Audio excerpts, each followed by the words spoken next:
What's up everybody, it's me Steve, and on today's show we're taking a look at a 60mm lens from Meike. This is an f2.8 manual focus macro lens. Now I'm using it on a Sony ZV-E10, but it's actually available on Fuji X mount, Nikon Z mount, Canon EF-M mount, Canon RF mount, and Micro Four Thirds, so there's a pretty good chance that they've got your system covered. Also, if you're interested in this lens, I will have links in the description down below. Now, in terms of the build quality, this lens is really solid and well made. It's got a little bit of plastic down at the bottom, but then the focus ring and the aperture ring are both metal, and they're that kind of metal that I like, that really grippy metal, like the way film lenses were back in the 50s. Everything is super smooth and feels really good whenever you're making adjustments on this lens.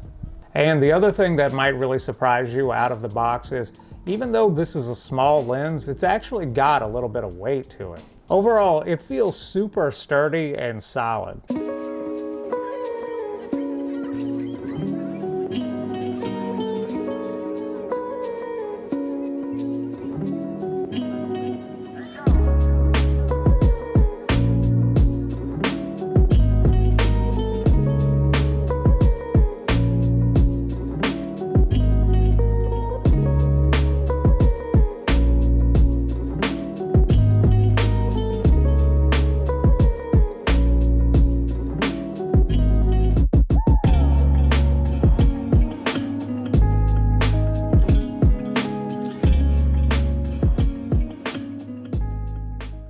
Now, in terms of macro capabilities, this lens is super solid.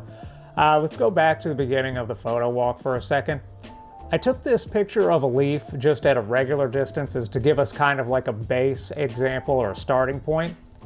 I then moved a little bit closer and a little bit closer, and then what I thought was really close, and all of those look good, but I decided to move a little bit closer still, and I captured this image here of what's clearly the fabric of space and time.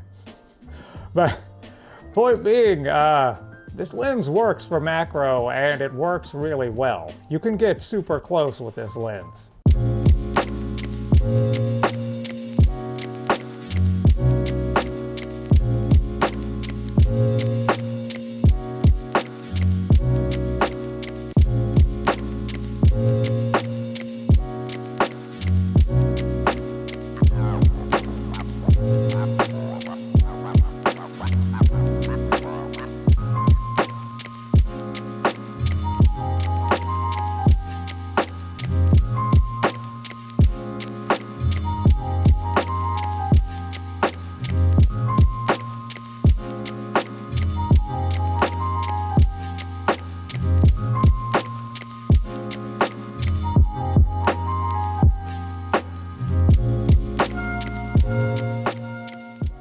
The focus throw on this lens is interesting. You know, when you're in the macro range here, you actually have a pretty wide range that obviously helps you really dial in your focus on a close-up subject. But what I've noticed when you're not shooting stuff that's macro and you're just kind of at a real-world distance, that range is a lot shorter, and I've noticed that a lot of times I would just go, like say if I was taking pictures of the cats or something like that, I would go from the subject to way off into the background with just the tiniest little turn. And I had to get used to that because I noticed that like what it takes to go from just a few feet in front of you to absolute infinity is not much of a turn at all. So that is something to keep in mind.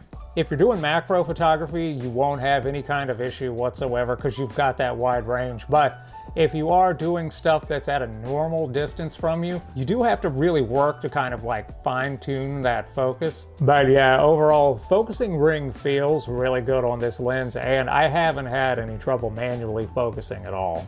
And speaking of which, the focus breathing on this lens is actually handled pretty well. I'm super impressed, especially for something at this price point. You know, this lens is selling for under $200, so that's a super nice feature. Another selling point is chromatic aberration's actually not that bad on this lens. I mean, I shot a lot of stuff just kind of straight into the sunlight, you know, little trees and stuff, and it looked fine. You know, there's not a whole lot of purple fringing. I will say, on the other hand, though, if you are shooting into direct sunlight, I've noticed that any of these shots taken like directly into the sunlight, they're definitely kind of washed out and low contrast. So that's something to definitely keep in mind whenever you're shooting with this lens.